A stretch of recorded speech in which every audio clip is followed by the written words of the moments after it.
Assalamu alaikum students. I hope you are all fine. Welcome to Refulgent Public School online lecture. Student, today our lesson is chapter number 9, chemical equilibrium.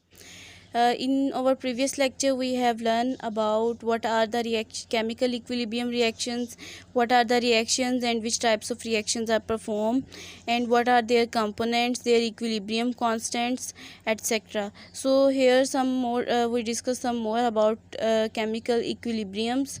So equilibrium constant and its unit. What is chemical equilibrium constant? What is equilibrium constant? Equilibrium constant is a ratio of the product of concentration of products raised to the power of coefficient to the product of concentration of reactants raised to the power of coefficient as expressed in balance chemical equation. ठीक है, मतलब इसका मतलब ये हुआ कि equilibrium constant जो है वो रेशियो है product of concentration of product raise to the power of coefficient, मतलब कोएफिशिएंट के फॉर्म में जो हम पावर लिख रहे थे इसकी प्रोडक्ट की, जिस तरह हमने पीछे जो है वो लोअर कंपोनेंट्स शो किए थे ए, स्मॉल ए और स्मॉल बी के। इसी तरह product concentration of reactant A to the power of the coefficient, जैसे हमने सी ओ डी के भी कोएफिशिएंट्स जो हैं वो शो किए थे। तो इसकी रेशियो को ओवरऑल हम लोग के सी से जाहिर करते हैं और ये के सी ही इसकी जो है वो इक्विलिब्रियम कांस्टेंट है। सम features of the K C value, it is the convenient to write product as numerator and reactant as denominator. ठीक है, हम लोग जितने भी प्रोडक्ट्स हैं उसको नोमिनेटर के तौर पे लिखेंगे और रिएक्टेंट्स को डिनोमिनेटर के तौर पे लिखेंगे। By knowing the balance chemical equation we can write equilibrium expression.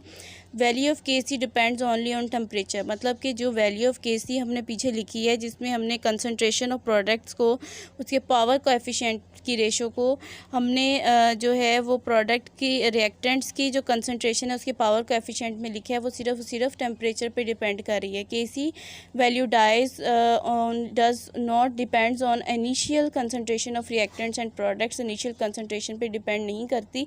यहाँ पे देखें कि आपको केमिकल रिएक्शन जो है वो ए में दिखाया गया है H2 और I2। इसके हमने रिएक्शन कांस्टेंट्स निकालने हैं। आपको पता है, मैंने जिस तरह आपको प्रीवियस लेक्चर्स में भी बताया था कि हम लोग मोल पर डेसीमीटर क्यूब के हिसाब से लेते हैं।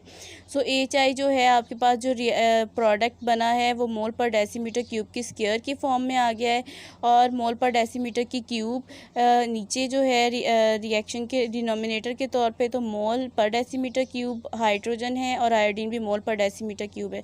अब ये दोनों स्क्वायर के फॉर्म में हैं, तो ये मोल पर डेसीमीटर क्यूब की जो दोनों अमाउंट्स हैं वो ऊपर वाले स्क्वायर से कट आउट हो जाएंगे। इसका मतलब कि यहाँ पे जो केसी की वैल्यू है वो नॉट यूनिट है, मतलब यहाँ पे कोई भी उसकी वैल्यू नहीं आती। For reaction in which the number of moles of reactants and product not equal in a chemical equation K C have units for the reaction. ठीक है, उसके लिए यूनिट होगा रिएक्शन का। मतलब कि अगर आपके पास नो यूनिट आया, इसका मतलब कि आपका जो इक्विलिब्रियम है वो बिल्कुल कांस्टेंट है, rate of forward reaction equal है रेट ऑफ रिवर्स रिएक्शन के।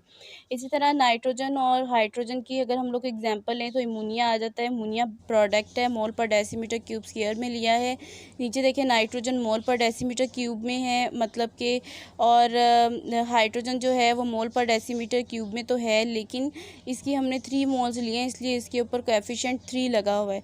अब क्या होगा कि जो मोल पर डेसीमीटर क्यूब ऑफ नाइट्रोजन है वो ऊपर वाले मोल से कट आउट हो जाएगा, और हाइड्रोजन का भी 1 मोल ऊपर वाले मोल से कट आउट हो जाएगा, बाकी हाइड्रोजन के 2 मोल रह जाएंगे। तो इस फॉर्म में ये हमारे पास जो बी इक्वेशन है, बी वैल्यू है, बी रिएक्शन है, इसमें हमारे पास मोल पर डेसीमीटर क्यूब मोल पर मोल स्क्वायर और डेसीमीटर की 6 जो वैल्यू है वो हमारे पास आ जाएगी। ठीक है, तो इसका मतलब ये बैलेंस केमिकल इक्वेशन नहीं है। Importance of the chemical equilibrium constant. Equilibrium constants की इंपॉर्टेंस क्या है? नंबर 1 है it's predict the direction of the reaction, reaction किस डायरेक्शन में प्रोसीड अप हो रहा है इसको हम लोग जो है वो इससे फाइंड आउट कर सकते हैं। और predicting extent of a reaction, मतलब कि रिएक्शन जो आपका प्रोसीड अप हो रहा है उसकी एक्सटेंट क्या है, आइदर वैल्यू जो के सी है वो बड़ी है या स्मॉल है, इस चीज़ के बारे में हमें ये जो है कांस्टेंट बता